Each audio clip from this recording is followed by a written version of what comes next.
Muy buenos días a todas y todos. Es un gusto estar acá con ustedes. Bueno, soy el moderador de ese panel. Efecto de la política de drogas. Tenemos entonces la primera presentación ya acá. Joaquín Andrés Chacín, del Centro de Estudios Superiores Universitario de Bolivia, que invito a ingresar acá. El panel, el floor es tuyo. Controlo acá los tiempos, ¿ok? ¿Quiere que te ayude con alguna cosa? O ya que... está bien. Entonces, por favor.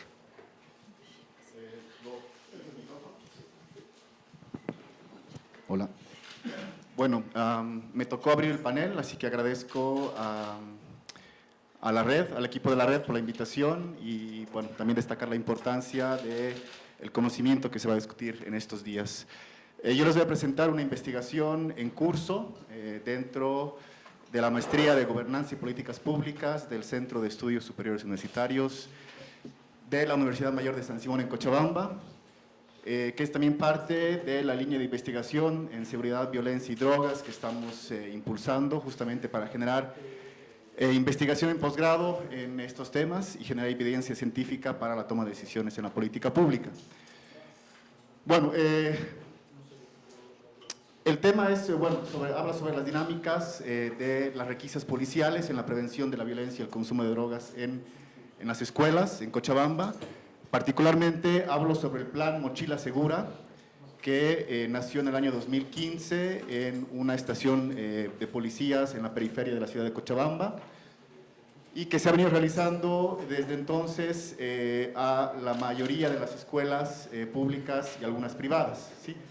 Algunos datos importantes, las requisas consisten en la revisión de las mochilas, los brazos de los estudiantes y también de sus celulares.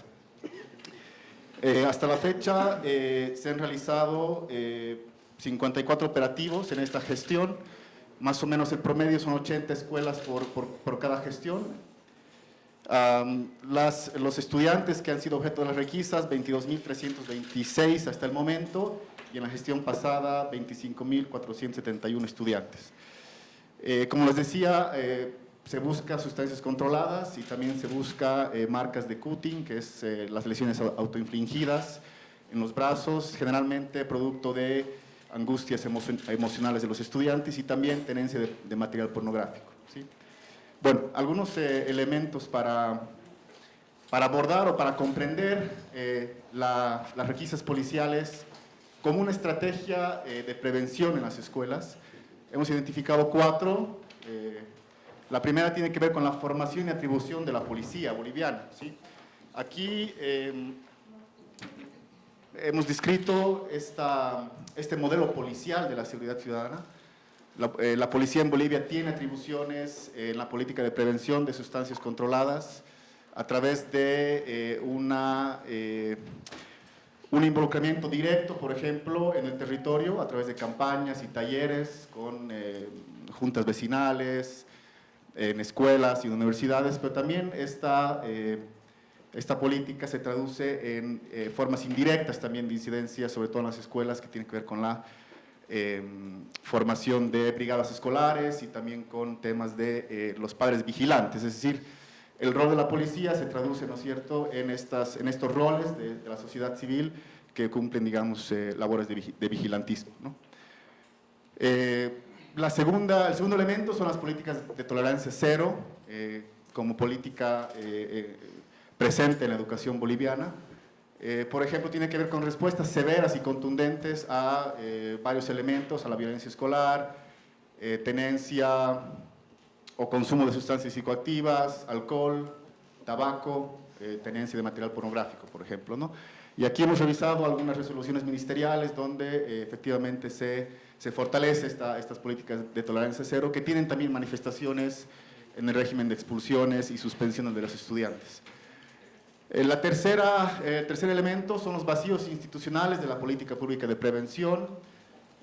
Como les decía, la política preventiva, digamos, general está en manos de la policía, pero no se tiene, digamos, ¿no es cierto?, muy desarrollada otro tipo de política pública. Existen a partir del Ministerio de Educación, que son los planes de convivencia, de paz y armonía, pero no se tiene datos de la implementación, de cuántas escuelas han accedido a estos planes y ni tampoco se tienen ningún tipo de resultados. Estamos todavía indagando esa información. Una también de las respuestas que ha venido desde el Ministerio de la Educación ha sido justamente el querer regular un poco las intervenciones en las escuelas, y se han creado protocolos de actuación en caso de consumo de sustancias, etcétera, pero que en los hechos avala también la presencia de la policía en las escuelas, ¿sí? Y por último tenemos la aprobación ciudadana de la excepcionalidad, ¿no? Y aquí hemos visto que hay, ¿no es cierto?, en la normativa penal hay ambigüedades sobre la excepcionalidad concerniente a delitos vinculados con el narcotráfico, ¿no? El artículo 175 del Código de Procedimiento Penal avala las intervenciones de la policía o las requisas de la policía sin orden fiscal, ¿sí?, en casos de excepcionalidad, ¿sí? No se ha discutido el alcance de las consecuencias de este artículo, pero sí hay una aprobación ciudadana justamente de estos procedimientos. Y también tiene que ver con un tema de la construcción social del problema de las drogas, ¿no? Las representaciones y percepciones del problema del microtráfico apoyan justamente este tipo de intervenciones, ¿sí? A ver, ¿cuál es un poco la situación del consumo de sustancias psicoactivas en las escuelas? Por favor, la siguiente. A grandes rasgos nos hemos basado en el tercer estudio de prevalencia de consumo de drogas en población escolar del año 2017. Acaba de salir el último 2018, por lo tanto estos datos van a ser actualizados. Pero se tiene dos categorías, las drogas ilícitas. El primer lugar de prevalencia lo tiene el alcohol, con el 44% a nivel de vida, anual 27% y mensual 15%, casi 16%. Y en el tema de las drogas ilícitas, la marihuana es la primera droga consumida por los estudiantes con una prevalencia de 4.2% a nivel anual, ¿no? Le siguen los inhalables y luego la cocaína, y con una poca prevalencia la pasta base, ¿no? Por favor, la siguiente. Bueno, aquí tenemos que en el tema de los perfiles de consumo, en su mayoría son varones, sí, jóvenes, entre los 16 y 19 años, de sexto de secundaria, es decir, ya la promoción, el último curso, y mujeres en menor medida, ¿no es cierto? Los varones siguen siendo los mayores consumidores de drogas ilícitas e ilícitas, pero las mujeres tienen, ¿no es cierto?, una mayor... un consumo de, por ejemplo, tranquilizantes, es lo que sale también en la encuesta, ¿sí? Luego se han identificado qué factores de riesgo tienen en las escuelas. En los factores de riesgo se han identificado 3 que tienen mayor incidencia en el consumo y abuso de drogas, tanto lícitas como ilícitas. En el caso de... uno de los factores de riesgo identificados, la ausencia de seguimiento por parte de los padres en las actividades de sus hijos. Tiene, por ejemplo, un 50% entre los adolescentes consumidores de drogas, ¿sí? Otro factor de riesgo tiene que ver con la escuela y la ruptura que existe entre la escuela como proyecto educativo a mediano y largo plazo con los estudiantes, ¿no? Entonces, si este lazo de pertenencia se rompe, obviamente hay más probabilidades de que se pueda dar un consumo abusivo en los jóvenes, ¿sí? Y por último, otro factor de riesgo identificado en la encuesta es la exposición a la oferta de drogas con el consumo de las mismas, ¿no es cierto? Y esto se da en una especie de circuito, ¿no es cierto? Cuando un joven tiene problemas con la escuela, ¿no es cierto?, y se da este rompimiento con el proyecto educativo, tiende, ¿no es cierto?, a asociarse a pares, también a grupos. En este caso también se han identificado el problema con tema de pandillas, ¿no es cierto? Entonces aquí también hay que ver cuál es justamente esta incidencia, ¿sí? A nivel de... sí, la siguiente, por favor. A nivel de violencia escolar, no se tiene información. Se ha conseguido un estudio del 2013 que a grandes rasgos nos habla de, la violencia presente en las escuelas, las agresiones, que tienen que ver agresiones físicas, también con las agresiones verbales y justamente con el tema del acoso sexual, que son los tres grandes violencias presentes en las escuelas. No se tienen datos disgregados y justamente el plan Mochila Segura no toma en cuenta esta violencia presente, ¿sí? Luego tenemos, por favor, la siguiente. Luego tenemos, bueno, ¿quiénes son los agresores? A grandes rasgos, bueno, son los estudiantes varones y los maestros, ¿no? Bueno, esto nos da un panorama general, ¿no es cierto?, para aproximarse a la realidad de la violencia escolar, que vamos a ver enseguida sus consecuencias, ¿sí? Bueno, luego ya es un trabajo más de campo, las dinámicas de los operativos del Plan Mochila Segura, que se han realizado, hemos participado como observadores en muchos de los operativos y tenemos identificados dinámicas en torno a la seguridad, a las instituciones que intervienen, a la presencia de a las dinámicas de las sustancias y a las consecuencias sociales de los operativos, ¿sí? Bueno, en las dinámicas de seguridad hemos identificado, por ejemplo, la cantidad o la calidad de la policía que ingresa a las unidades educativas. Hemos identificado hasta 4 grupos de policías. La FELCN, que es la Fuerza Especial de Lucha contra el Narcotráfico, también se encuentran presentes la Policía Civil, la UTOP, que es Táctica Operativa, y por último el personal de las policías de las estaciones centrales. Aquí un dato importante es también ver el territorio y la descentralización que tiene la policía a partir de la ley 264 del 2012 y el número de escuelas también que están bajo jurisdicción de estas estaciones policiales, ¿sí? Para hacer una especie de tipología, digamos, territorial de las escuelas y los factores de riesgo asociados a ellas. Por favor. Las dinámicas institucionales, bueno, aquí el rol central lo juegan las defensorías de la niñez y adolescencia, que son las que participan junto a la policía en las requisas, tienen una labor muy activa participando de las requisas y no,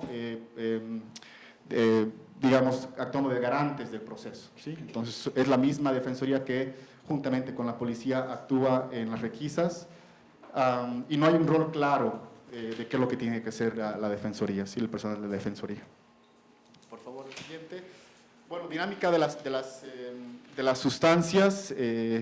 Bueno, aquí no se tienen estudios sobre el tema de microtráfico, narcomenudeo. Tengo entendido que este año se va a terminar un estudio que va a abordar la temática del microtráfico en las ciudades, en las 4 ciudades más importantes de Bolivia. Pero aquí hemos encontrado, por ejemplo, algunas, por favor, la siguiente diapositiva, la presencia de ciertas sustancias en los operativos, marihuana, cocaína, LSD, con sus correspondientes precios, digamos, en las escuelas, ¿no? Aquí es importante diferenciar el microtráfico del narcomenudeo conceptualmente, el narcomenudeo como un punto de venta espacial en un territorio y que tiene que ver con un vendedor y un comprador, ¿sí? Es importante entonces esa categoría de análisis para aproximarnos a estas dinámicas de las sustancias, ¿sí? En muchos casos son los mismos estudiantes que las venden dentro de las escuelas o estudiantes, ex estudiantes o estudiantes de otras escuelas. La siguiente, por favor. Y por último, las dinámicas sociales. Aquí tenemos analizado lo que viene a ser el estigma, ¿no? Se ha hablado en todos los operativos de la necesidad de prevenir la exposición de los estudiantes ante sus compañeros y ante la comunidad educativa en general en las requisas, pero simplemente no se hace nada para atender este problema, ¿sí? Los estudiantes son requisados, muchas veces cachados, ¿no es cierto?, si hay sospecha generalmente infundada sobre la posesión de una sustancia, expuestos frente al curso, ¿no es cierto?, y eso hace ver la importancia de estudiar justamente estos mecanismos, digamos, de segregación o identificación de estudiantes problemáticos y los factores de riesgo. Bueno, a modo de conclusiones, bueno, en general el estudio está en curso, por lo tanto no hay así conclusiones muy concretas por el momento. Lo que sí hemos encontrado es que en el esquema operativo del Plan Mochila Segura hay vacíos legales, hay falta de definición de conceptos y teoría, y sobre todo hay falta de evidencia científica en la identificación de los problemas y en la consiguiente actuación.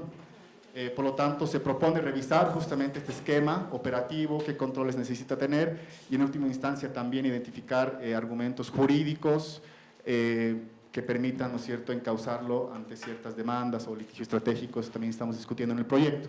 Me quedo con esta frase que escuchamos en uno de los operativos mientras un estudiante era cachado por un policía, que le decía al policía: aquí no hay tus padres, tus profesores, aquí la autoridad soy yo. Y creo que eso resume muy bien la lógica de todos esos operativos. Gracias.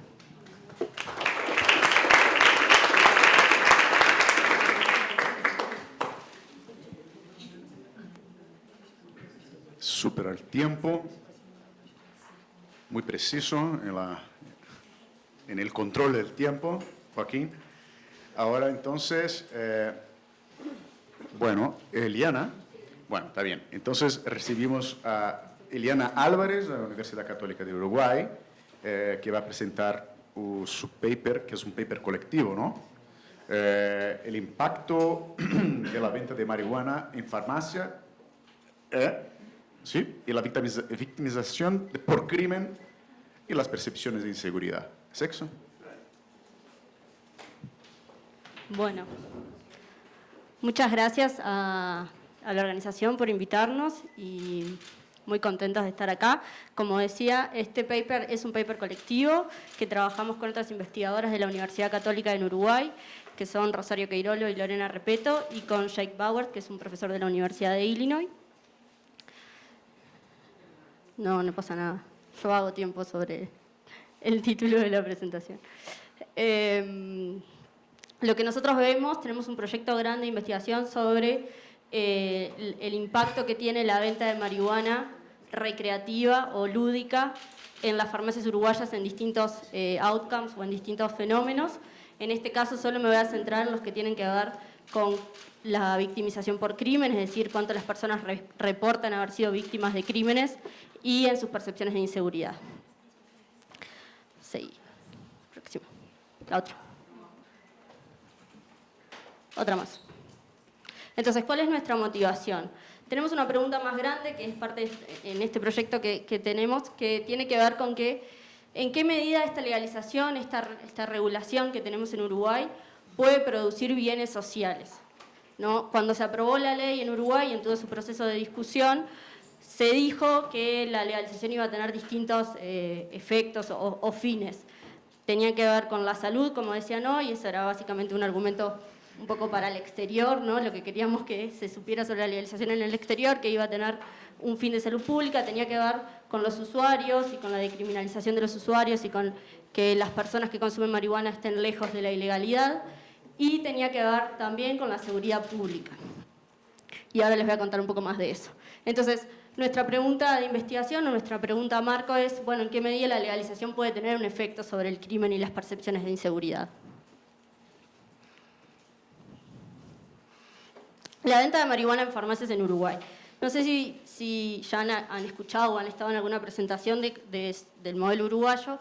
Nuestra regulación propone 3 formas de acceder a la marihuana legal: el autocultivo, los clubes sociales o los clubes de membresía y la venta en farmacias.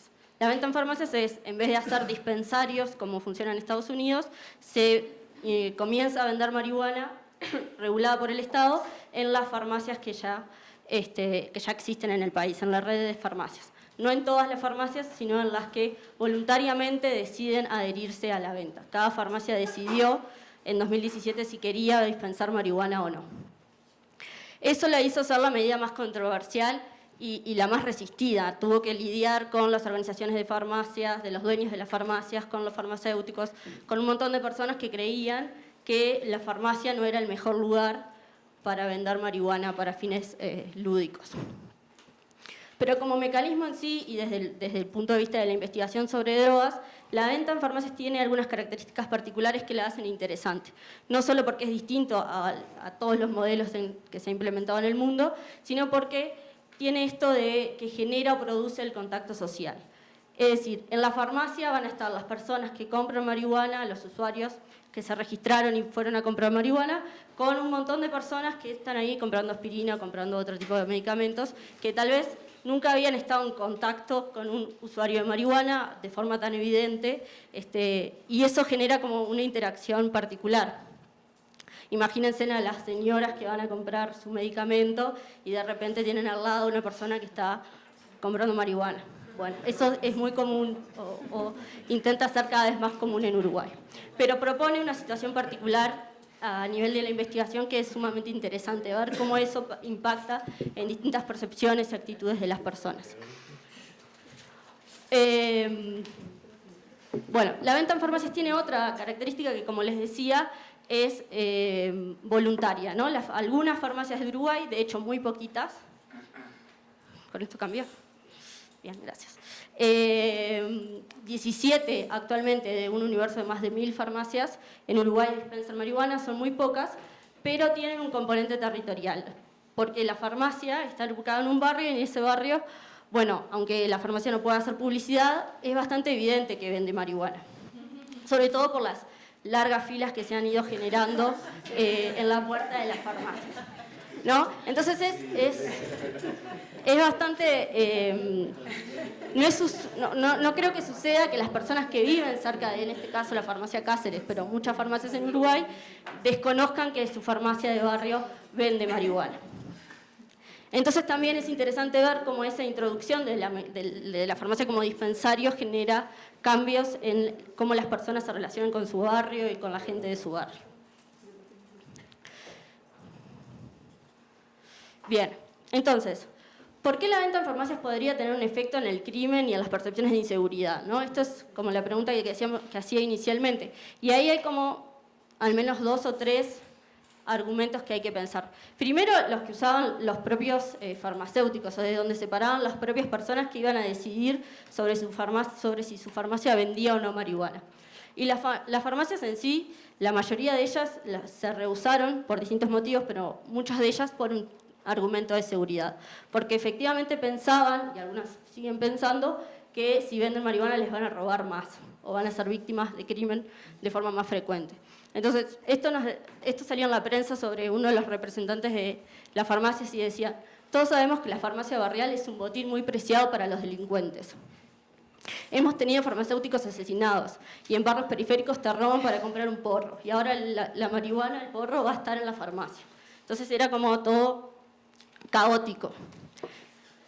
Y a la vez, en contraposición a eso, está el argumento gubernamental o del gobierno cuando aprueba la ley, que específicamente nombra en el artículo 4 de la ley que regula el mercado de cannabis en Uruguay, que la ley tiene el objetivo de proteger a los habitantes contra el narcotráfico y el crimen organizado, ¿no? Entonces, bueno, ahí hay como 2 argumentos que chocan y que están en contradicción y que por eso vuelve relevante estudiar la venta en farmacias sobre estos temas.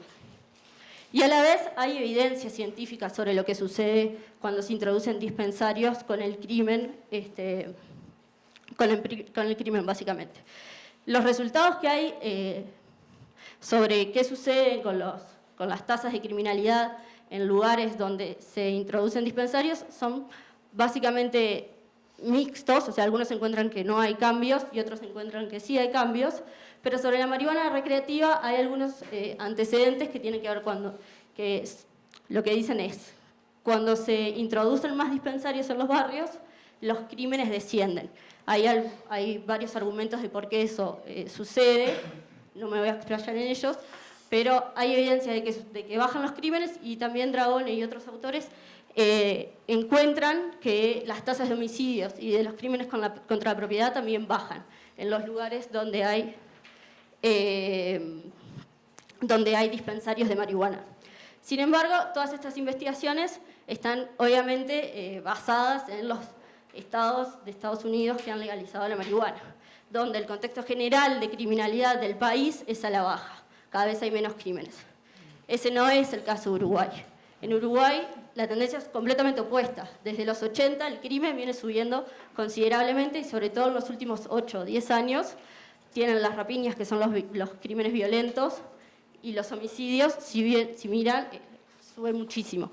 Entonces, ¿hasta dónde la evidencia puede hablar por el caso uruguayo cuando en realidad los contextos nacionales y las circunstancias nacionales son bien diferentes? Y bueno, ¿por qué tendría efecto la venta en farmacias sobre las percepciones de inseguridad? La opinión pública muestra que la inseguridad es la principal preocupación de los uruguayos. Cuando les preguntan a las personas cuál es el principal problema del país, la mayor proporción de ellos dicen que es la inseguridad. Y eso viene sucediendo también hace muchos años. Entonces, La inseguridad, ¿qué explica cómo la gente se siente o por qué la gente se siente insegura? Hay muchas explicaciones. La más común o la más utilizada es la victimización. Las personas que fueron víctimas de crímenes tienden a sentirse más inseguros, independientemente de dónde vivan o dónde trabajen. Hay otras explicaciones, como la edad, el sexo, etc. Pero hay una que nos interesa especialmente, que es la de las condiciones sociales, o lo que la literatura llama el social disorder, que tiene que ver que, bueno, las características del barrio y de la infraestructura en donde vivimos también impactan qué tan seguro me siento yo en mi casa, ¿no? Si vivo en lugares donde hay mucha gente vagando en las calles, donde hay gente consumiendo alcohol y otras drogas, donde hay pandillas, etc. Todo ese movimiento social que, comillas, es feo, hace que las personas se sientan más inseguras. Entonces, bueno, tal vez la venta de marihuana en farmacias, haciendo esas largas filas de personas que claramente son consumidoras de drogas, que pueden comprar y ponerse a fumar el porro en la vereda, genera tal vez una alteración en el desorden social. Y bueno, y puede tener un impacto. Entonces, básicamente, nuestras hipótesis principales son que, dado que tenemos un contexto de creciente crimen, no va a tener impacto la victimización la venta, y que las percepciones de seguridad de los vecinos tampoco van a tener efectos, o sea, no van a cambiar porque se venda marihuana en su barrio. Tenemos muchas otras hipótesis que no se las voy a contar. Nuestro diseño de investigación, hicimos 2 rondas de encuestas cara a cara con vecinos de farmacias, tanto vendedoras como no vendedoras de marihuana. Hicimos una línea de base que fue antes de que se comenzara la venta en farmacias, que la hicimos en junio de 2017. Ahí la gente no sabía qué farmacias iban a vender marihuana o no. Nosotros nos dieron los datos de cuáles eran, pero los vecinos no. Y después repetimos exactamente la misma encuesta un año después, cuando hacía un año que se había implementado la venta. Encuestamos alrededor de 10 o más vecinos por farmacia. Tenemos una muestra total de 1.298 casos de vecinos, ¿tá? Ubicados en todo el país, eso es Uruguay. Seleccionamos las farmacias no vendedoras. Esto es importante a través de una serie de criterios. Estos son como nuestros casos de control, por decirlo de alguna manera, aunque no es un experimento. Tenían que estar en los mismos departamentos que estaban las farmacias que vendían, tenían que estar en zonas pobladas, porque no hay farmacias que vendan marihuana en zonas rurales, por ejemplo. Tenían que estar en barrios donde las tasas de criminalidad fueran moderadas, no en barrios muy problemáticos, porque tampoco hay farmacias en esos lugares. Y tenían que estar lejos de las que vendían marihuana, al menos a 6 cuadras. Esto es para evitar efectos derrame, que le decimos, o spillovers. Después de que sacamos todas las farmacias que no vendían, que no cumplían esos requisitos, seleccionamos aleatoriamente 42. Y esos son nuestros controles o farmacias no vendedoras. Entonces, tenemos una doble estrategia para comparar resultados. Lo que hicimos primero fue unas simples diferencias en diferencias entre las tratadas y las no tratadas, o entre las que venden marihuana y las que no venden. Después empezamos a ver que esa comparación no era del todo completa o no estaba del todo bien, porque los test que íbamos tirando nos mostraban que los grupos tenían algunos sesgos. Entonces decidimos mejorar la comparación haciendo lo que se llama matching, que es básicamente emparejando grupos más chiquitos de una farmacia vendedora con otras farmacias no vendedoras, o sea, hacer grupos más pequeños de comparación, y en eso en realidad estamos trabajando ahora. Resultados muy, muy preliminares. Esto es cuando tiramos las diferencias en diferencias. Lo que vemos es que no les conté, pero 2 de nuestros outcomes tienen que ver con cómo la gente percibe la ley y qué tan eficiente o efectiva le parece que es la regulación de la marihuana para combatir el narcotráfico o para mejorar la seguridad pública. Y ahí, en las diferencias en diferencias, veíamos que el impacto percibido positivo de la ley, o sea, más personas en el grupo de tratamiento creían que la ley iba a tener un impacto positivo en el combate al narcotráfico. Estadísticamente significativa esa diferencia, eso nos parecía súper interesante. Pero después, cuando complejizamos el modelo, eso desapareció, ese resultado no está más, pero sí aparece como significativa la diferencia en el reporte de crimen. Entonces, me voy a centrar en lo segundo. La venta de marihuana en farmacias tiene un efecto en el reporte de crimen, al menos este es nuestro resultado preliminar. Esto quiere decir que las personas que viven cerca de farmacias que venden marihuana reportan menos crímenes, menos personas reportan haber sido víctimas de crimen en los últimos 12 meses. Esto tiene algunas explicaciones hipotéticas que estamos tratando ahora. Una de ellas es de posible desplazamiento de lo que llamamos bocas. Las bocas de drogas son los lugares donde se vende marihuana ilegal. Uno podría pensar que al una farmacia comenzar a vender marihuana en ese barrio, la boca se mueve y por lo tanto hay menos criminalidad en el barrio y las personas son menos víctimas de crímenes. Aún así, nosotros les preguntábamos a las personas si conocían, si sabían si había bocas en su barrio en las 2 rondas y eso no cambió significativamente, por lo tanto tal vez nuestra hipótesis no está tan cierta, pero sí las farmacias que también encuestamos reportan la existencia de menos bocas. Es decir, no las personas que tal vez están menos informadas sobre cómo funciona la venta de marihuana en su barrio, pero sí los representantes de las farmacias. O sea, las farmacias ven menos bocas en los barrios donde hay dispensación de marihuana. Por lo tanto, esto hay que seguir investigando. Perdón lo entreverado que se terminó siendo, y gracias.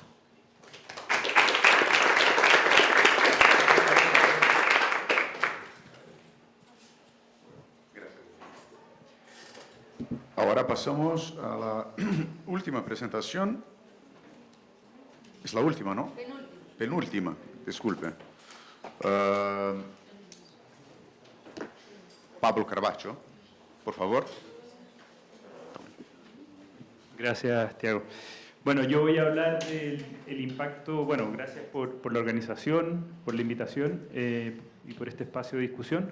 Yo voy a hablar del impacto social del paradigma de la erradicación y con esto quiero enfatizar 2 cosas. Uno, que son los impactos sociales. En general, la discusión sobre los mercados de droga y la política de control de drogas ha girado en torno a ciertos impactos más estructurales a nivel del sistema de justicia, a nivel de la economía, corrupción, etcétera. Y poco se ha visto, creo yo, o en menor medida se ha visto los impactos sociales en comunidades, familias, niños y niñas. Y segundo lugar, yo parto de la base que lo que genera los daños en general no es la droga por sí sola, sino que son la política de droga que tenemos o con la que buscamos controlarla o erradicarla. Entonces, primero voy a contar rápidamente un poco sobre la política de control de drogas en Chile. Este gráfico acá, la parte de arriba indica las detenciones por ley de drogas, ya sea falta o delito. La ley de drogas contiene faltas, que es decir, no son sancionadas penalmente, pero también delitos. Pero acá me interesaba destacar dos curvas. Una, la primera, que indica las detenciones por porte, y la segunda, acá abajo, consumo. Es decir, son detenciones que hacen los agentes de policía por actividades que son propiamente del consumo. Es decir, es una forma de criminalización del consumo o de la demanda de drogas. Si después vemos cómo el ciclo, de alguna manera, judicial de las faltas acá y los delitos acá, vemos que la evolución de Chile indica de alguna manera que se ha reducido la criminalización en parte e insuficiente de las faltas, pero que por otro lado el procesamiento y las condenas por delitos de drogas se mantienen más bien estables. En Chile ha habido una discusión importante a propósito del autocultivo y de la cannabis medicinal, que ha generado, entre otras cosas, creo yo, una forma, un enforcement no tan agresivo hacia consumidores como se puede ver acá, aunque todavía existe una tasa importante de personas que pasan por el sistema judicial por actividades propias del consumo. De estos condenados acá, que son cerca de 12.000, Chile es un país bastante pequeño, el 70 al 80% son condenados a penas privativas de libertad, es decir, prácticamente 4/5 de las personas que que ingresan al sistema por un delito de la ley de drogas van a tener como respuesta del sistema la cárcel. Y eso es un dato bastante importante porque muestra que el sistema, de alguna manera, cuando se trata de ley de drogas, no opera con penas alternativas como sí opera en otro tipo de delitos. Alrededor del 20% en Chile de las personas encarceladas lo están por delitos de droga. De las personas que están encarceladas por delitos de droga, el 20% son mujeres. Y esta es la primera causa de privación de libertad de las mujeres en Chile. Prácticamente la mitad de las mujeres en Chile están encarceladas por delito de droga. Cuando nos preguntamos quiénes son los que están condenados o a quién encarcela la política de droga, este es un estudio que hice yo, algunos datos. Primero, se trata de personas mayores en un 60% de 45 años. Esto rompe totalmente el perfil típico del criminal o de la curva de delito que lo centra entre los 18, 24 o antes incluso. Acabo de pasar rápido, pero tanto en empleo como en ingreso y en educación, lo que yo hice fue comparar la población encarcelada general con la población chilena en general, con la población encarcelada por delitos de droga. En estos 3 indicadores es posible ver que las personas, hombres y mujeres, encarceladas por delitos de droga, tenían tasas de desempleo más altas, tenían ingresos más bajos y tenían tasas de nivel de educación más bajos que la población encarcelada. Dentro de estos 3 factores, las mujeres, en comparación a sus pares hombres, traficantes hombres, tenían incluso peores indicadores. Es decir, las mujeres venían con una serie de desventajas cumulativas que las ponían en una situación de desventaja bastante mayor. Otro dato, pero que para lo que voy a mostrar no tiene tanta importancia, es que muchas de las personas tenían empleos legales también. Por lo tanto, estos datos, de alguna manera, en conjunto muestran la motivación económica del ingreso al mercado de drogas, que es bastante clara en el caso chileno. Pero además, las personas condenadas por delito de drogas tienen menos factores predictores de delitos. En general son primerizos y también tienen tasas más bajas de consumo ocasional o problemático de drogas. Por lo tanto, el perfil del consumidor que se ve envuelto en drogas también no calza mucho, al menos en la población chilena. Todo esto para concluir de alguna manera que las detenciones, bueno, que en términos de la criminalización de las actividades propias del consumo se ha reducido parcialmente, y esto muestra un avance que es insuficiente, pero un avance, pero que en lo central el uso del sistema de justicia criminal se ha mantenido más bien estable. Es decir, Chile ocupa mucho la cárcel y el proceso penal para solucionar la infracción a la ley de drogas. Lo más importante es que en este contexto el target principal de la política de droga han sido los grupos más desaventajados y en particular las mujeres. ¿Cómo medir de alguna manera la dimensión o cómo valorar esto de alguna manera? Entonces, acá lo que yo hago es poner esto comparativamente con lo que ocurre en la región. Chile tiene una tasa de prionización de 4,7 personas presas por delito de drogas cada 100.000 personas. Esto lo pone en una tasa más o menos promedio dentro de la región. De la misma manera, el 20% de la población encarcelada lo está por delito de droga, lo que también es más o menos promedio, quizá un poco más alto de lo que ocurre en la región. Pero lo que pasa es que Chile tiene un mercado de drogas que es incomparablemente más pequeño al que puede tener México, Colombia, Perú, incluso Bolivia. Por lo tanto, decir que estas tasas son normales en la región resulta confuso si no tomamos en cuenta que Chile tiene un mercado de drogas bastante pequeño. Chile no elabora drogas, no cultiva drogas, hay una discusión siempre si es un país de tránsito o consumo. Yo tiendo a creer que es básicamente un país de consumo. Y si tomamos en cuenta eso, Chile hace un uso desproporcionado del sistema de justicia y del sistema penitenciario para resolver el problema de las drogas. Al mismo tiempo, Chile tiene las tasas más altas de consumo de marihuana y pasta base del mundo, y sobre todo en adolescentes. Tenemos unas tasas altísimas, veía los datos de Bolivia, los duplican o triplican en algunos casos. Entonces, ¿cuáles son las consecuencias de esta política de control de drogas? Y para eso yo divido en 3 partes. El primero, el control del consumo. el intento por controlar el consumo. Segundo, la intervención en las comunidades. Y en tercer lugar, el uso de la cárcel como herramienta. Cuando hablamos del control del consumo, existe bastante evidencia de que no solo la cárcel tiene un efecto criminógeno, sino cualquier tipo de acercamiento al sistema de justicia. Por eso lo de Bolivia, entre comillas, me pareció bastante impresionante.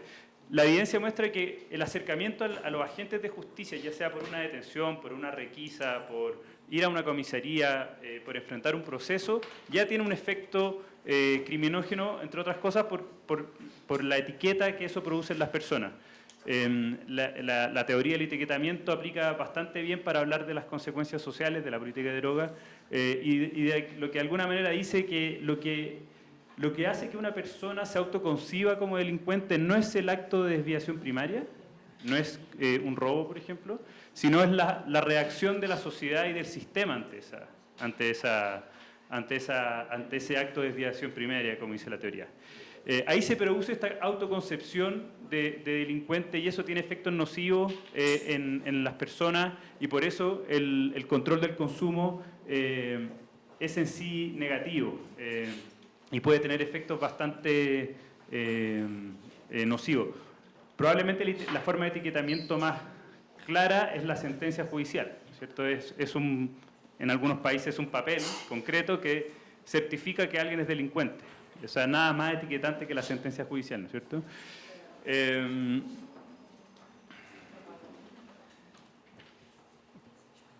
Pero bueno, creo que puedo seguir por mientras. En cuanto a la intervención en comunidades o el control de la oferta de droga en las comunidades, existe mucha evidencia también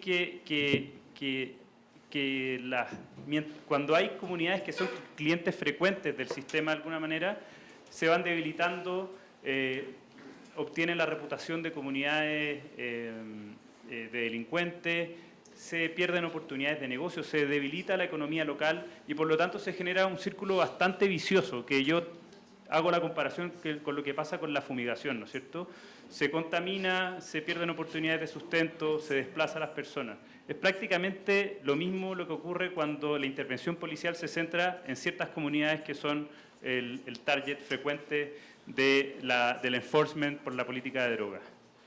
Y hasta ahí me llegó la memoria. Bueno, pero puedo abrir mi computador y lo veo ahí. Sí, llegamos a los 5 minutos para faltar, estoy así un poco más no, pero tolerante por el tema, pero 5 minutos. Y solidaridad con el compañero. No, sí, creo que aquí lo...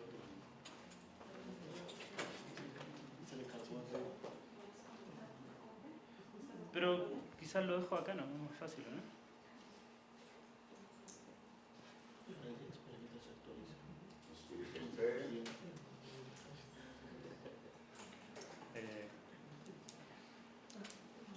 Bueno, no puedo seguir desde acá. Entonces, el control de la oferta en comunidades. Por último, también lo que genera son interacciones con la policía que son distorsionadas. Hay mucha evidencia que muestra que cuando hay comunidades que son clientes frecuentes, se generan mayores detenciones por sospecha, se generan mayor presencia policial, detenciones preventivas y sobre todo redes de corrupción. Ahora, ¿qué es lo que pasa cuando una comunidad en particular tiene altas tasas de encarcelados? Hay una literatura bastante interesante que muestra que lo que se genera en estos casos es más delito. ¿Y por qué se genera? Por lo que se llama por el efecto de reemplazo.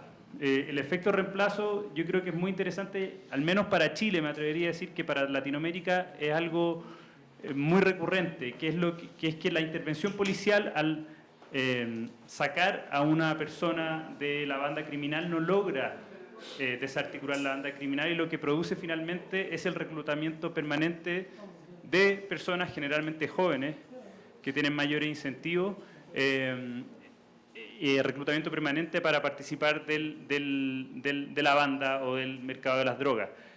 ¿Qué es lo que pasa con eso? Más personas van pasando por la cárcel pierde su efecto disuasivo, si es que tuviese alguno, pero sobre todo se promueven una serie de factores sociales que la literatura muestra que son de riesgo para promover la conducta delictual.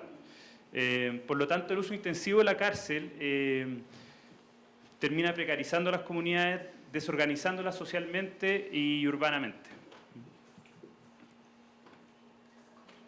Ahora, cuando hablamos de la cárcel como la herramienta primordial de la política de drogas,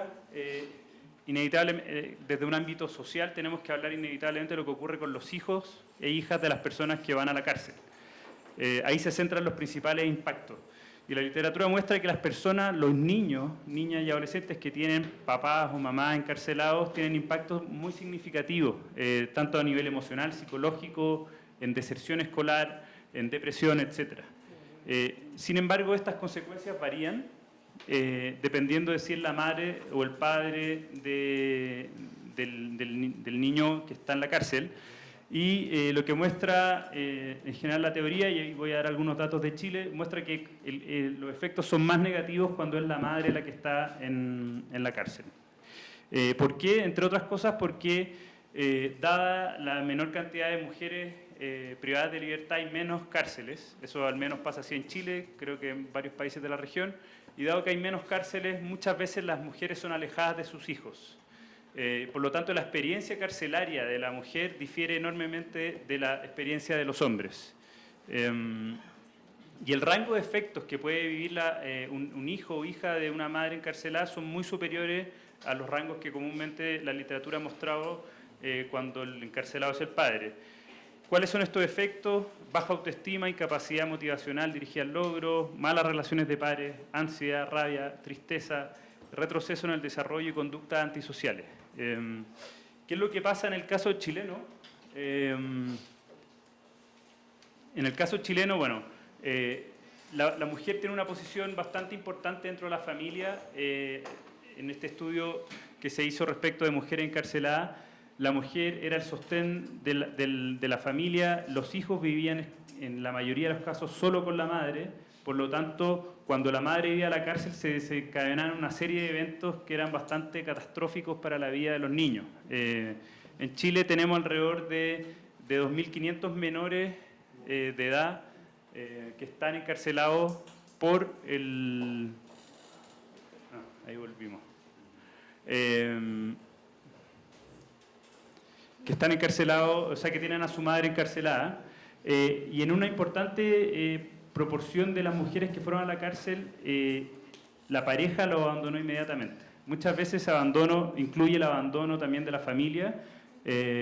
Cuando hay sentencias más largas también es bastante claro que deja a la familia, a los hijos de visitar a la madre. Por lo tanto, la experiencia de la mujer, no así la del hombre, es bastante distinta.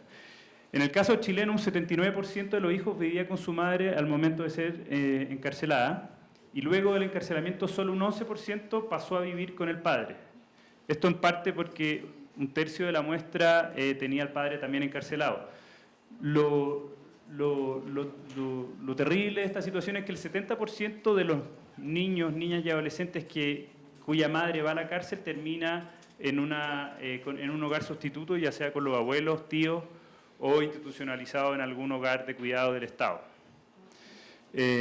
Finalmente, la vuelta a las comunidades de las mujeres es mucho más complicada para los hombres. Como mostré en los datos, la mujer, en el caso chileno, viene con una serie de desventajas en cuanto a niveles educativos, formación, empleo, etc. Por lo tanto, a eso se le suma el estigma asociado que tiene la mujer, que es que hay una especie de infracción o quiebre del rol de género, que en el caso chileno es muy fuerte. Por lo tanto, tiene que enfrentarse a comunidades donde sufre un nuevo juicio, por decirlo así. ¿Cómo hemos llegado a esto? La Convención de 1988 sentó este paradigma de la erradicación, ¿no es cierto? La erradicación, ahí digo, es irracional porque es erradicar una enfermedad que es crónica. Lo que mueve el mercado de las drogas en gran medida es la dependencia, el consumo problemático, y es devastador porque, como se puede hacer la analogía con la fumigación, despliega este círculo vicioso de contaminación, desorganización, movilización forzada, etc.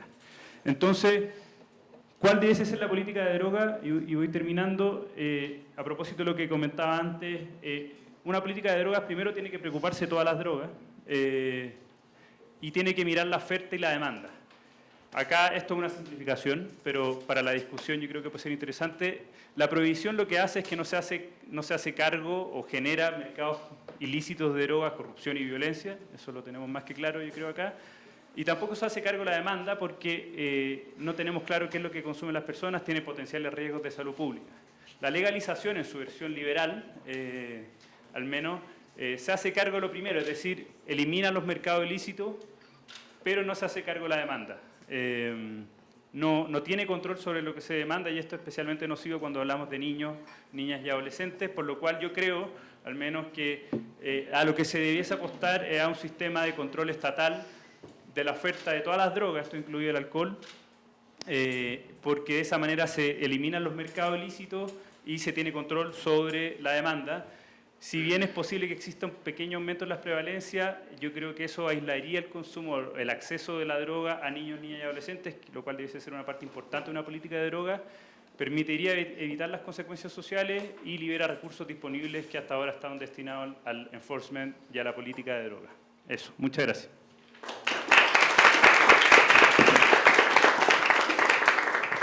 Gracias y disculpa por no todo la... Se terminó la batería, creo, ¿no? Fue eso. Bueno, entonces invito a Julio Salazar Ramírez, ¿no? México Unido contra la Delincuencia, por favor. La palabra es tuya. El micrófono. Hola, buenas tardes. Yo no soy Julio Salazar Ramírez. Sí, Julio Salazar Ramírez tuvo otro compromiso fuera del país, por eso no hemos podido contactarlo. Lleva 36 horas volando, entonces no sabemos si está vivo o no sabemos de él. Pero me encargó extenderle las disculpas hacia ustedes por no poder participar. Yo también colaboro en México Unido contra la Delincuencia, soy investigador. Asistente de investigación, también soy estudiante en esta misma universidad, estudio Derecho en el último año de la carrera y dentro del trabajo de México Unido contra la Delincuencia también participo en la Clínica de Litigio Estratégico. Particularmente en esta exposición vamos a ver el caso que sé que a muchos de ustedes les llama la atención, que es los casos que ganamos de cocaína.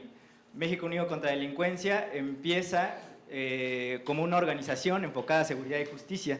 En esta misma línea encontramos que había una necesidad de involucrarnos en la política de drogas, ¿no? ¿Por qué? Porque es un tema fundamental dentro del tema de seguridad y el tema de violaciones a derechos humanos que viene acarreando el país desde hace ya 20, 30 años. En ese mismo sentido, México Unido contra la Delincuencia hace algunos años abrió su sección de política de drogas junto con una clínica de litigio estratégico. Hay que plantear primero de que aquí hemos hablado mucho de la clínica de litigio estratégico, en especial el litigio estratégico, porque es fundamentalmente usado como una herramienta protectora de derechos humanos. ¿Cuál es la idea? Inicialmente, este camino fue haciendo presión en el Poder Legislativo y en el Poder Ejecutivo. Al ver que este tema se veía muy abandonado en estos dos poderes, intentamos entrar a través del Poder Judicial para que nos hicieran caso. Como ya lo mencionaba mi colega Víctor, esto lleva la discusión a un nivel de que un juez decida este paradigma. Entonces, se inician los litigios estratégicos específicamente con un recurso que tenemos que se llama juicio de amparo. Este juicio de amparo es el medio constitucional por el cual se defienden los derechos humanos por excelencia. Podemos ver el juicio de amparo en muchas materias, pero en política de drogas ha causado importancia en especial. ¿Por qué? Porque han escuchado hablar del caso SMART. El caso SMART es las primeras resoluciones que se dieron en caso de uso adulto de cannabis. Este uso adulto de cannabis causó un precedente porque ahora ya tenemos 5 casos que la Corte ha resuelto en sentido afirmativo y por los cuales ya se hace jurisprudencia. ¿Qué es esto? Una jurisprudencia obliga a todos los jueces a resolver de la misma manera. ¿Qué quiero decir con esto? Que ahora, cuando llevas una demanda de amparo, el juez está obligado a decirte que sí. Ya no te puede decir tal argumentación, ya no puede poner su criterio en eso, tiene que resolver conforme a esta jurisprudencia. Por eso es tan importante.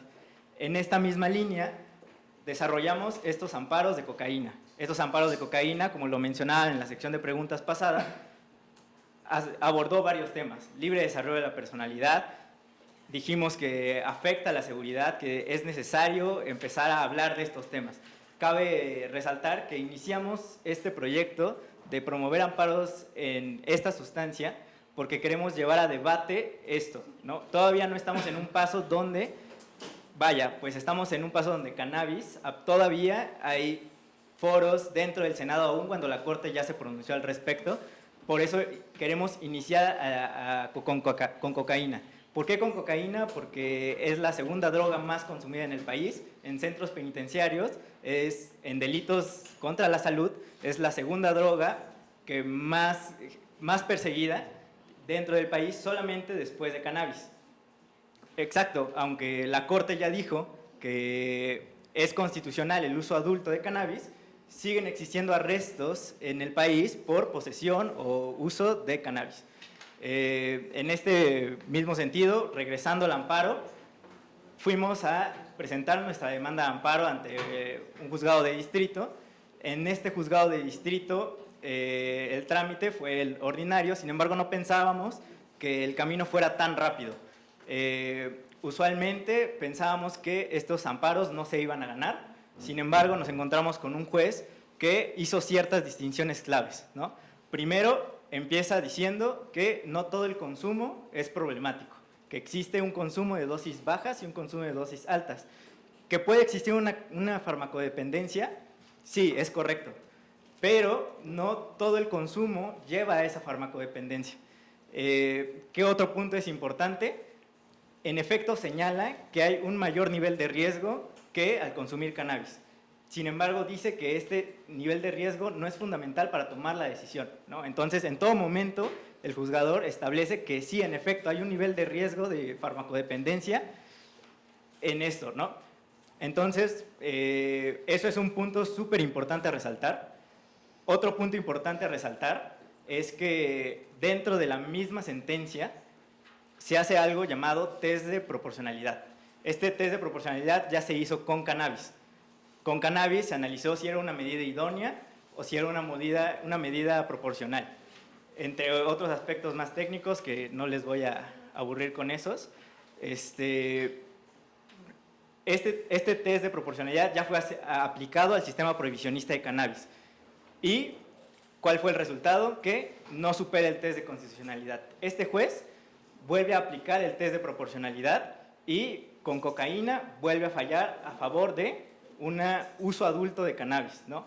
Esta sentencia es fundamental porque es la única en el mundo que tiene este precedente, ¿no? Es la primera vez que a través de un juicio como es el juicio de amparo logramos llegar a este resultado, ¿no? Sin embargo, no es un éxito total, ¿no? Es un éxito en el punto donde empezamos a decir hay que darle atención a estas sustancias. Sin embargo, todavía recurrieron las autoridades responsables a una segunda instancia, que es el recurso de revisión. En este recurso de revisión, los colegiados dijeron, yo no puedo resolver esto, vayas a la Corte. Actualmente, como ya les habíamos adelantado, la Corte es la que tiene en sus manos decidir sobre esto, ¿no? En específico el Pleno. Sin embargo, pues nos cayó de sorpresa que falta un ministro dentro de la Corte, por eso no podemos adelantarles mucho sobre el camino que va a tomar este juicio, ¿no? Sin embargo, sí es muy puntual decir que estamos en el punto, en México, con la situación del país, en abrir el debate apenas en cocaína, ¿no? Aún así, estábamos en un punto del país donde teníamos olvidadas estas sustancias, ¿no? Hablábamos mucho de cannabis, todos los días podemos encontrar en el Senado una discusión, un foro de cannabis, pero discutir cocaína es algo que no se había hecho. ¿Por qué?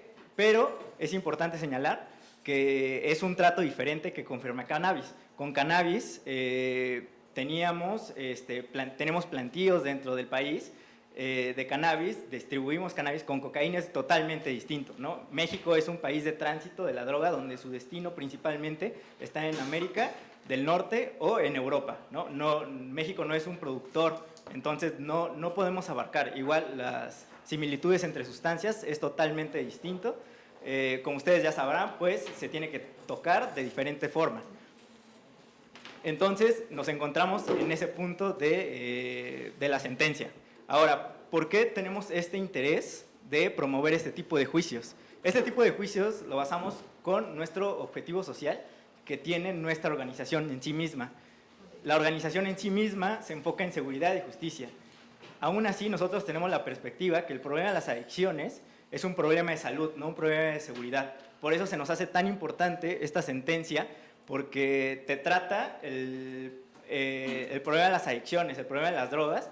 Te dice, ok, generalizando, en consecuencia tenemos un problema de violencia, pero si lo atendemos desde una perspectiva de salud, y esa es la gran incógnita. Otro punto importante a resaltar es que, en efecto, los argumentos que se usaron en cannabis, del libre desarrollo de la personalidad, por ejemplo, que preguntaban en la intervención pasada, fue usado, ¿no? ¿Por qué? Porque es el mismo sistema prohibicionista, es el mismo sistema que nos tiene atrasados, nos tiene atrapados en no poder movilizarnos a través del legislativo en otras instancias, ¿no? Ahorita el Poder Judicial, a través de un juzgado de distrito, que es un juzgado de primera instancia, dijo, ya podemos empezar a debatir esto, ¿no? Y no solamente ya podemos empezar a debatir, ya urge debatir esto, porque es un problema actual. Los índices de criminalidad en violaciones a derechos humanos son altísimos. Incluso podemos hablar de un gasto en el presupuesto excesivo en la persecución no solamente de narcotráfico, sino también en consumidores, ¿no? ¿Qué quiere decir esto? Que se estigmatiza al consumidor, se persigue al consumidor y, consecuencia, violaciones a derechos humanos, violaciones a derechos fundamentales que no pueden seguir. Desde parte de México Unido contra la Delincuencia no nos alcanza la vida para abarcar todas las sustancias ni para llevar tantos juicios de amparo. Llevamos todos los que necesitamos, todos los que podemos, bajo un uso problemático de cafeína, evidentemente, pero eso no nos impide intentar lograr nuestro objetivo, ¿no? Que es un país por seguridad, paz y justicia. Sería todo de mi parte. Muchas gracias.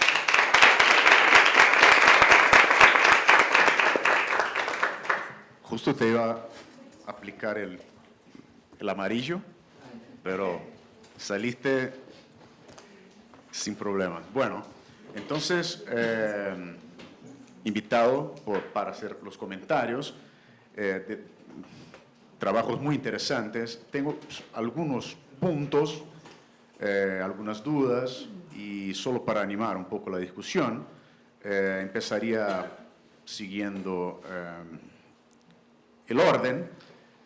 Bueno, Joaquín, en primer lugar, Joaquín, te quería comentar que quedé muy impactado con tu paper, porque me parece sumamente autoritario ese programa Mochila Segura, ¿no? Incluso el nombre es casi irónico, ¿no? Está así, una cosa perversa, y que se parece mucho a algunas cosas que se hacen en Brasil también. Yo no sé, no tengo conocimiento de algo tan parecido en ese punto a lo que pasa en Brasil, pero hay procesos también, ¿no? De requisa de alumnos y una violencia muy grande dentro de las escuelas, del sistema público principalmente, y eso está muy al orden del día, con la violencia y con miembros de grupos ilegales dentro de los colegios, de las escuelas, y muchos casos de violencia de la policía dentro y fuera, o en los alrededores de los colegios, principalmente aquellos que están en lugares de alta vulnerabilidad social.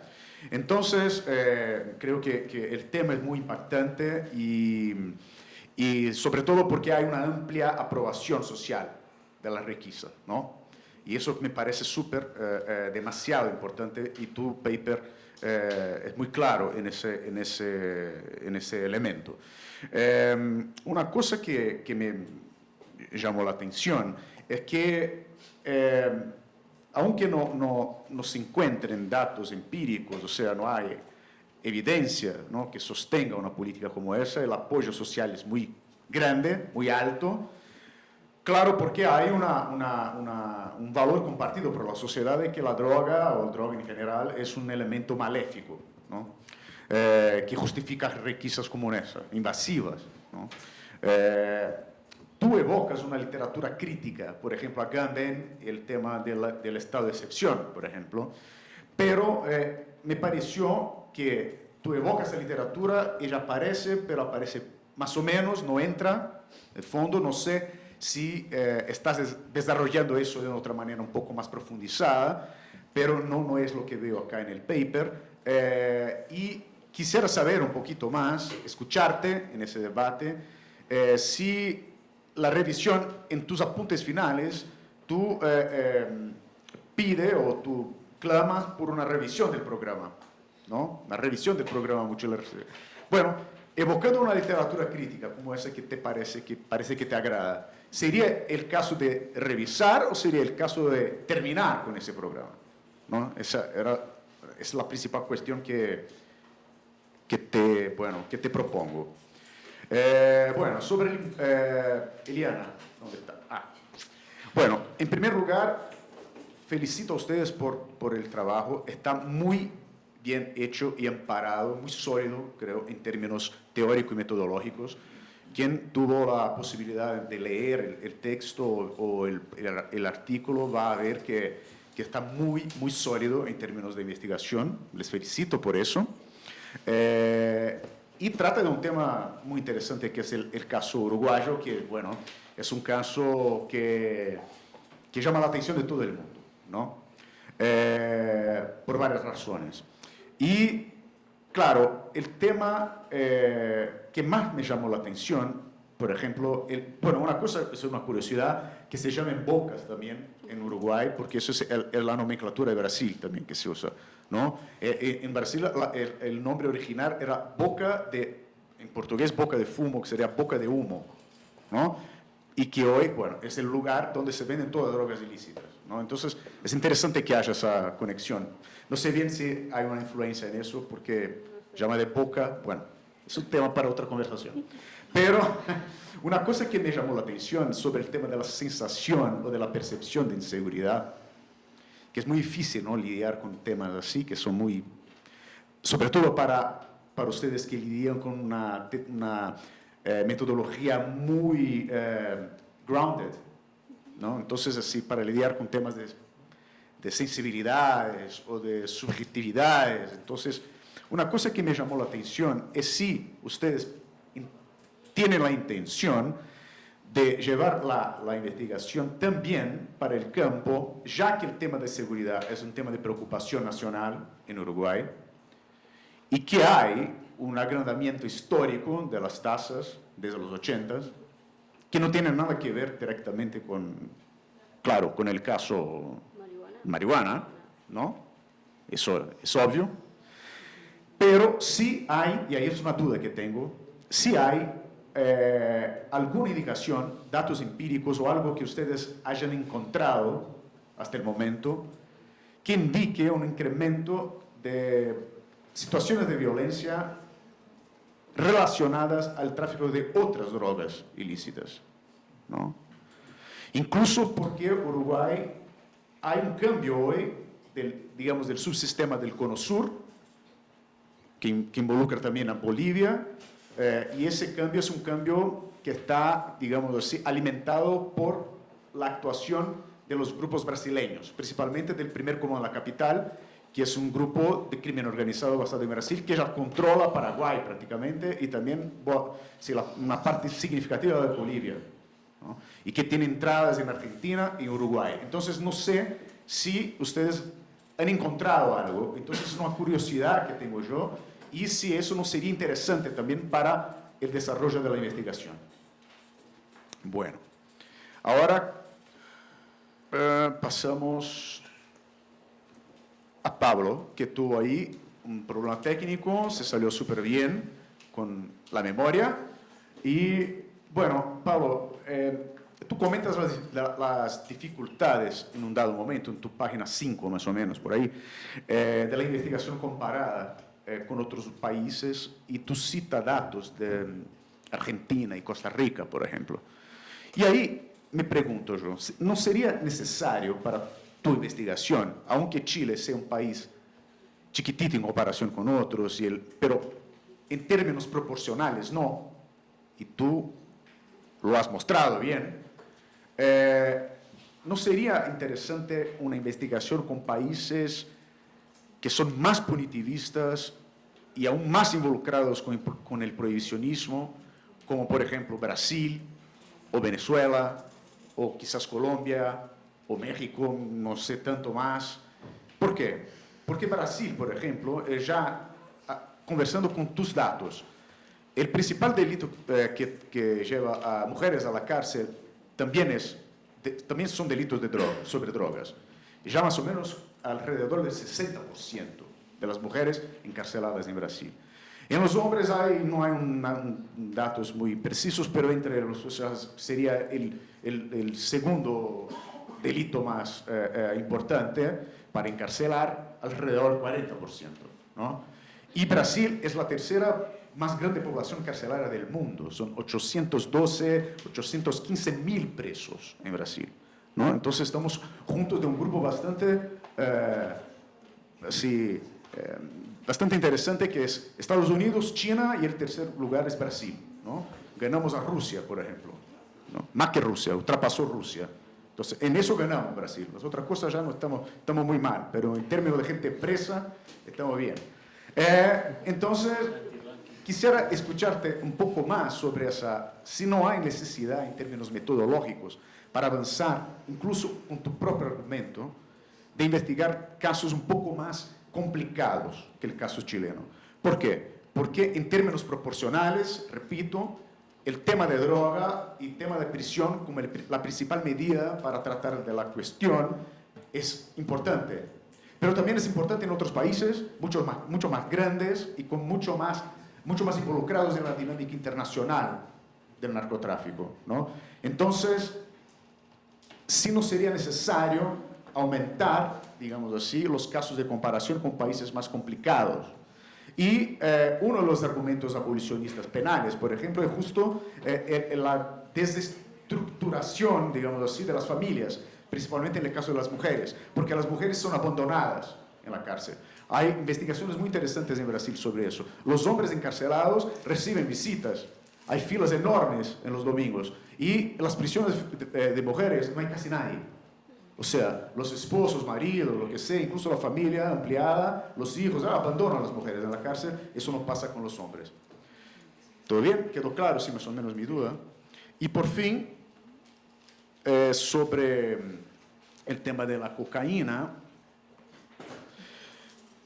Bueno, me parece que cuando México Unido contra la Delincuencia incluye el tema de la cocaína, me parece algo muy interesante. También desde el punto de vista estratégico, ya que a ustedes les gusta el tema estratégico, ¿no? Litigio estratégico, etc. Entonces, como argumentación y crítica estratégica. ¿Por qué? Porque la inclusión de la cocaína enfrenta directamente el tema del prohibicionismo, ¿no? ¿Por qué? Porque cocaína no es beneficiada con algunos argumentos que siempre se involucran o se relacionan a la marihuana. Nadie dice sobre la naturalidad de la cocaína, porque no es natural, o sea, es un producto químico. Nadie dice de los pocos daños a la salud. Y tampoco nadie dice o comenta sobre el uso medicinal. Entonces, cocaína no entra en esas categorías de ablandamiento, digamos así, que la marihuana está súper bien. Yo no tengo mucha preocupación, creo, a mediano plazo con la marihuana. No tengo mucho, así, personalmente.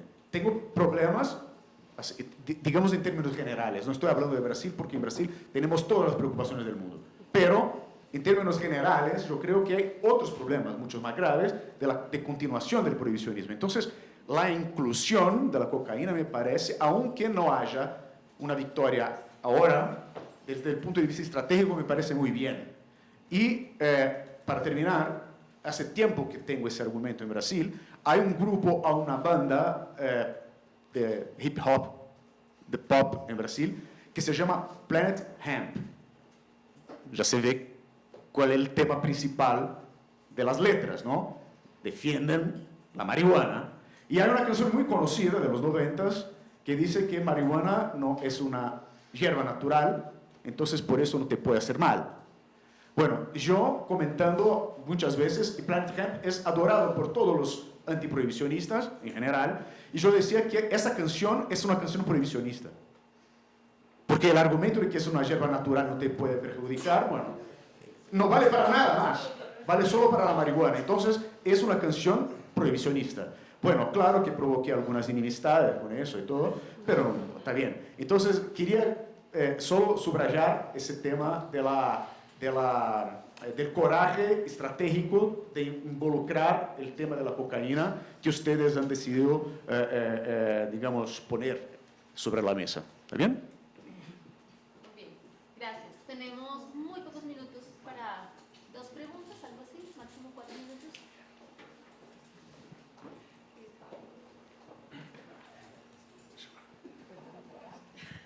Yo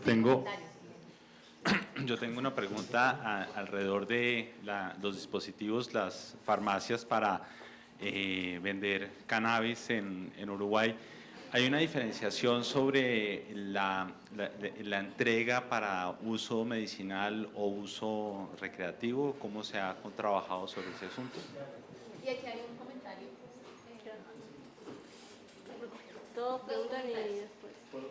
Y bueno, y la otra es que, bueno, No, es una pregunta, ¿no? Ah, bueno. Sí, también es para Eliana, ¿sí? Sí. Una, ¿se sigue vendiendo marihuana de manera ilegal? ¿Y por qué? Y dos, si han habido estudios que muestren qué ha pasado con el mercado de drogas respecto de las otras drogas. Un poco la misma línea de lo que preguntaba Tiago. ¿Qué ha pasado con el mercado de drogas aparte de la marihuana? No, es más bien un comentario, digamos, que me suscita todo este tema de litigio estratégico tan interesante para el consumidor, pero es como un amparo al consumidor y un desamparo en el litigio estratégico al productor, ¿no? Que esa tensión de los países productores pues es muy importante. Por ejemplo, en Colombia, en el cannabis medicinal, de las 370 licencias que se sacaron para producir, fueron nuevos productores, empresas formales, pero la gente que estaba ilegalmente produciendo marihuana no puede acceder a las licencias para cannabis medicinal. Y bueno, y con los productores de coca, pues ni hablar. Entonces, como hay una tensión entre este litigio que protege al consumidor y que está desamparando al productor que me preocupa, solo lo dejo ahí como en la mesa. Bueno, muy breve, yo quería hacer un comentario, una pregunta para Joaquín. El primero es, pues, conectándolo un poco con la presentación del primer panel, es como la importancia de que pensemos la relación entre políticas de droga y políticas de seguridad, que creo que a veces la seguridad es un aspecto un poco muy descuidado en estos asuntos. Y pues me llama mucho la atención cuando se habla del caso del programa de mochila segura, pues estoy curiosa como en entender cómo se engrana políticas de seguridad locales y sobre todo para el caso boliviano, porque Bolivia, cuando hablamos de políticas de drogas, es un referente justamente para salirse de lo que está pasando en la región, sus posturas frente a la JIFE, frente a la ONU, y creo que un programa así nos invita justamente a entender las tensiones y contradicciones que hay entre drogas, seguridad y las políticas de prohibición, bien sean en su enfoque preventivo o punitivo, que creo que está pues como más hacia este lado. Entonces quisiera que nos contaras un poco más de qué tipo de políticas de drogas están englobando y de seguridad sobre todo están englobando este programa específico del que nos hablaste.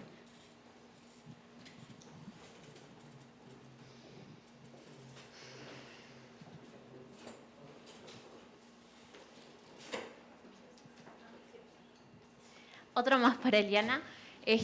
Bueno, no sé si con relación a la venta de farmacias, por ejemplo, como dijiste, que no en todos los departamentos existen farmacias que venden, ¿no? ¿Es por falta de voluntad política o simplemente porque esas farmacias o los farmacéuticos no se quieren adherir, digamos, a la venta? Y, por ejemplo, hay personas, si bien tengo entendido, que están registradas como consumidores, digamos, por vía de farmacias en esos departamentos que no hay farmacias. Entonces, si esas personas recurren a otras vías o si continúan consumiendo de forma ilegal. Porque hay como un trabajo de la Junta Nacional de Drogas que, si no me equivoco, es del año pasado, y justamente hablan del tema, ¿no? Digamos, hay más o menos 40.000 consumidores registrados, pero aparte de esos 40.000 también están las personas que no están registradas, no hacen parte del comercio legal, pero consumen de sus amigos que plantan o que están registrados en las farmacias. Entonces quería saber más o menos eso, si continúan como dentro del mercado ilegal o hacen parte de ese otro espacio. Gracias. Bueno, entonces los ponentes tienen 1 minuto. Pueden escoger qué responder.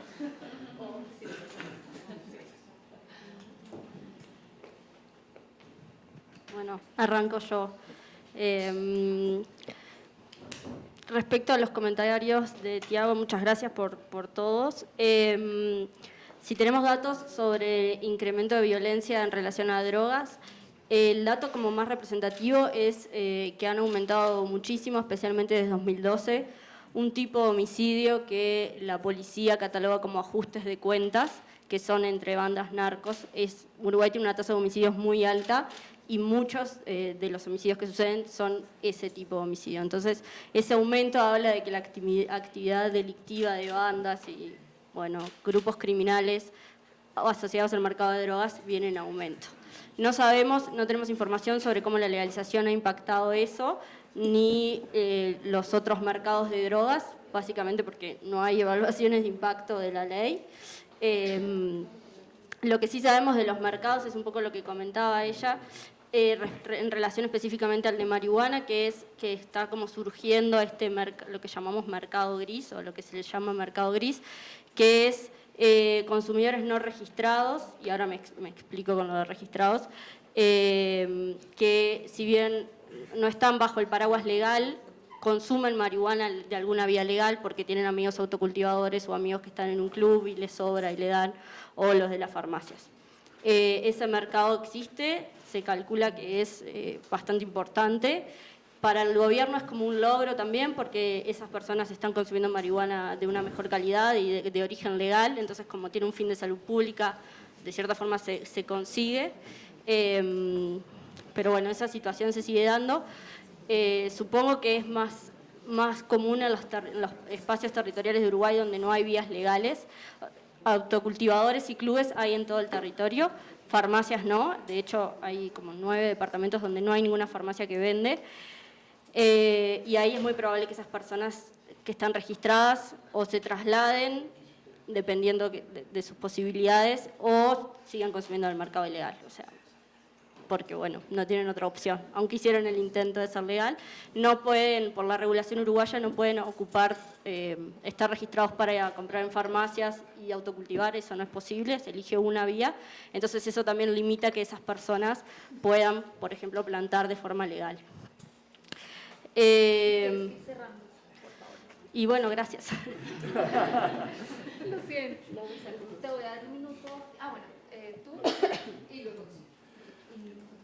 Sí, rápidamente. Bueno, el tema de las requisas policiales no es únicamente en Bolivia. Tengo entendido que también sucede aquí en México. Hay un programa Mochila Segura que habría que ver, ¿no es cierto?, qué elementos existen en común.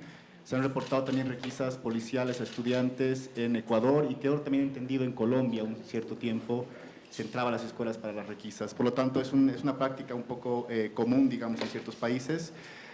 Y también lo cito en el texto, todo empezó también con un caso en Estados Unidos en el 85, donde efectivamente se iniciaron con requisas y bueno, hay todo un marco de discusión jurídico ahí. Hay un argumento en las entrevistas que se han realizado, sobre todo de funcionarios públicos, que dicen que el programa funciona, y funciona porque identifica a los consumidores de drogas y por lo tanto se pueden encauzarlos hacia una rehabilitación, un tratamiento, ¿no? Habría que ver en esta identificación, en el proceso de esta identificación, efectivamente las evidencias que puedan fundamentar argumentos en contra. Uno de ellos es el estigma, por ejemplo, que genera y la vulneración de derechos humanos. Por lo tanto, cuando propongo revisar el programa es justamente evidenciar, ¿no es cierto?, en todo este proceso cuáles son las evidencias que existen para, desde un punto de vista ya personal, obviamente, dejar de realizar este operativo. Y sobre el tema de Bolivia y la política de droga alternativa, pues Bolivia todavía mantiene los principios del prohibicionismo, es decir, la reducción, o sea, la represión de la oferta, del consumo y la erradicación de hojas de coca. Obviamente hay en la cuestión del cultivo, hay una regulación por parte del Estado y el control social de las comunidades. Hay también conflictos, los cocaleros afines al gobierno tienen más ventajas o no son tan controlados como los de la región de los Yungas, donde han habido enfrentamientos e incluso violencia, incluso muertes también. Por lo tanto, me parece que a lo interno el prohibicionismo sigue rigiendo en Bolivia. Es más, lo cito en el artículo, el ministro de Gobierno hace pocas semanas dijo textualmente que se prohibía el uso de drogas en espacios privados para usos medicinales, es decir, existe, ¿no es cierto?, una mano dura desde el gobierno contra el tema del consumo. Se acerca aquí la sombra de la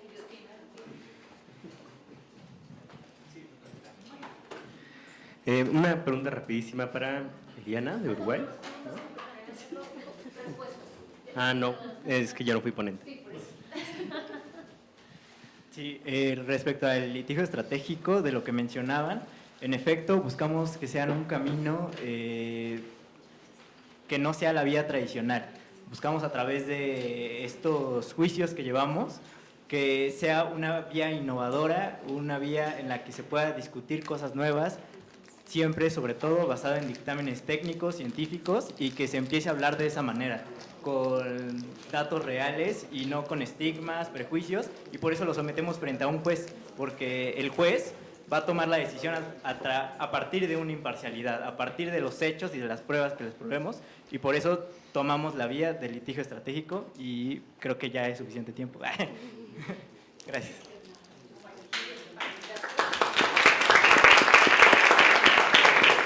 Gracias, perdón por los límites de tiempo, pero a las 6 de la tarde me van a agradecer que nos salgamos de aquí a las 8. ¿Listo? Entonces vamos ahora a comer.